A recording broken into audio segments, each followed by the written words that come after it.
सुप्रभात। सूरत और निरत, यह हमारी आज की आध्यात्मिक चर्चा का विषय है। सूरत और निरत। सूरतें माया के 7 आवरणों में ढकी,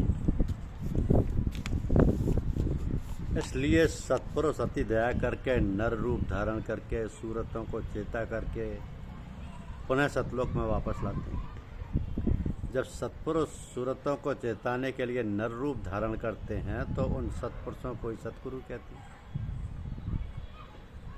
इस दृष्टि से सत्पुरुष और सतगुरु में कोई अंतर नहीं, बल्कि एक दृष्टि से सतगुरु की महिमा सतगुरु से भी अधिक है। सतगुरु की महिमा सत्पुरुष से भी अधिक है, क्योंकि सतगुरु नर रूप धारण करके अपने को इस ब्रह्मांड और पिंड शरीर में बंधुआ बनाते हैं। 7 समुद्र की मसी करूं लेखनी सब बन रहा है, सब धरती कागज करूं गुरगुन लिखा न जाए। तरवर सरवर संतजन चौथे वर्षे में, पर स्वार्थ के कारणे चारों धारें दे। आदि अनाद जुगादि अनाम संत स्वरूप छोड़ निज धाम। आए भव जल नाव लगाई, हमसे जीवन लिया बढ़ाई, हमसे जीवन लिया चढ़ाई। शब्द दृढ़ाया सुरत बताई, करम भरम से लिया बचाई। कोटि कोटि करूं वंदना, अरब खरब दंडौत। पूरे सदगुरु मिल गए, खुला भक्ति का स्रोत। तो सुरत रूपी शिष्यों को इन संत सतगुरुओं का रोम रोम से आभार मानना चाहिए, जिन्होंने दया करके सूरतों को काल और माया के चक्कर से निकाला। सूरत रूपी शिष्य कैसे पहचान अदा कर सकते हैं, सतगुरु का ऋण कैसे चुका सकते हैं? केवल सतगुरु के बताए हुए मार्ग पर चलकर।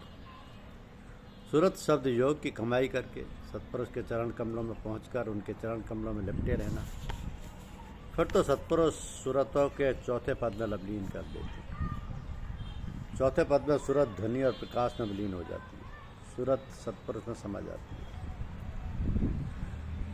बूंद सिंधु में लय हो जाती है। पिंड और ब्रह्मांड शरीर का खात्मा हो जाता है। सूरत सतलोक में समा जाती है। तो पार ब्रह्मांड शरीर के दूसरे भाग अर्थात सतलोक से ऊपर अलग लोक है, जिसके अधिष्ठाता अलग पुरुष है। अलग लोक के आगे अलग अगम लोक है, जिसके अधिष्ठाता अगम पुरुष है।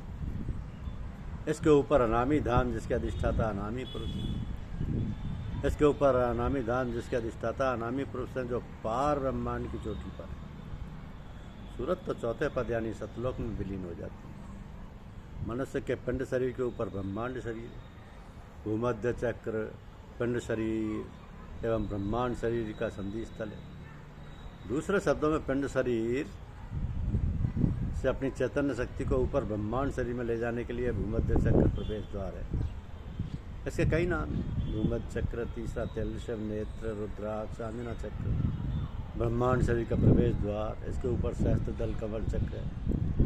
यहीं से सूरत ऊपर के चक्रों में शब्द को सुनती हुई सने सने सतगुरु की दया से भंवर गुफा चक्र को पार करके सतलोक में सतपुरुष के सत शब्द में विलीन हो जाती है। तो सूरत सहस्त्र दल कमल से लेकर सतलोक तक जाती है। इसके आगे निरत चलती है। फिर सतलोक के ऊपर शेष 3 लोगों अर्थात अलग निगम अनामी धाम का पता कौन देता है? इनका साक्षी कौन है? इन लोगों के साक्षी निरत है। निरत ने माने नहीं, रत माने लीन होने। जो किसी में लीन नहीं रहती वह निरत है। सूरत तो अच्छे काम में लीन रहती है, इसलिए इसे सूरत कहते हैं। सु माने अच्छा, रत माने लीन। जो अच्छे कामों में रत रहती है उसे सूरत कहते हैं। तो सूरत के लिए अच्छा काम क्या है? सूरत का शब्द एवं प्रकाश में लीन रहना। सूरत छोटी बहन है और निरत बड़ी बहन, दोनों सखियाँ हैं। तो सूरत और निरत क्या है? ब्रह्मांड शरीर के निचले भाग भूमध्य चक्र से सुषुम्ना नाड़ी खुलती है, जो ब्रह्मांड शरीर के 5 चक्रों को भेदती हुई पार ब्रह्मांड शरीर के 4 चक्रों को भेदती हुई पार ब्रह्मांड के शीर्ष स्थान मालिके कुल तक है। मालिके कुल से चैतन्य शक्ति की धारा जो ऊपर से नीचे तक सुषुम्ना नाड़ी के अंदर है, अंदर प्रवाहित होती है। ऐसे सूरत और निरत कहते हैं। ये दोनों धाराएं पार ब्रह्मांड शरीर में स्वतंत्र रूप से रहती है, लेकिन सूरत जब ब्रह्मांड शरीर में उतरती है तो काल के बस हो जाती है, स्वतंत्र नहीं रहती। तो मालिके कुल अपनी मौज में अनामी धाम में रहते हैं। हैरत हैरत हैरत होई, हैरत रूप धरा तुम सोई। सतपुरुष चौथे पद वासा, संतन का जा सदा विलासा। सो घर दर्शाया गुरु पूरे, बीन बजे या अचरज तूरे। आगे अलग पुरुष दरबारा, देखा जाए सूरत से हमारा।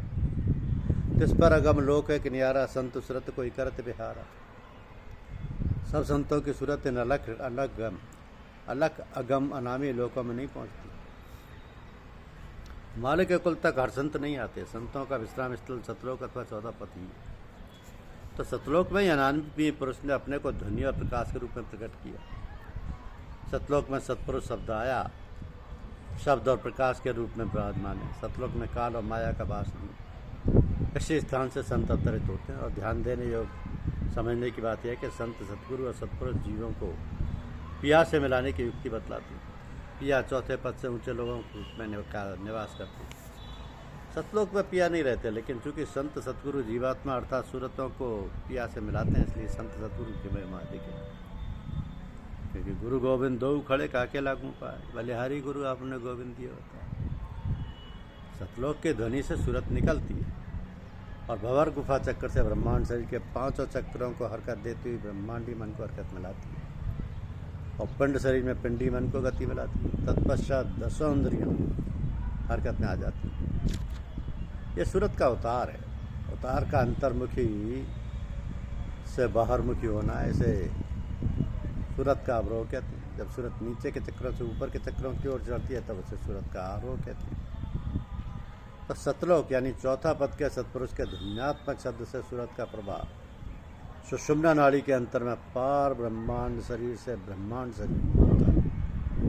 तो ब्रह्मांड शरीर के 5 चक्रों को भेजती हुई ऊपर से नीचे की ओर चक्र तक आती है।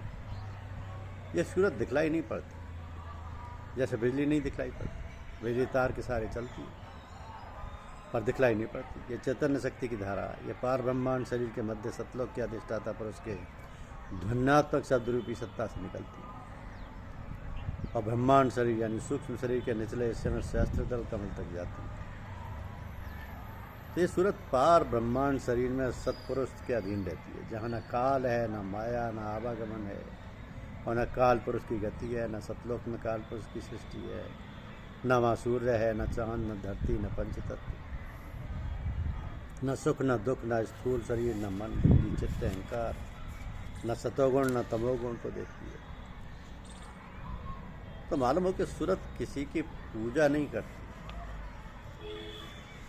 सूरत केवल शब्द को सुनती है, प्रकाश को देखती है। और सूरत का ही 2 काम, शब्द को सुनना, प्रकाश को देखना।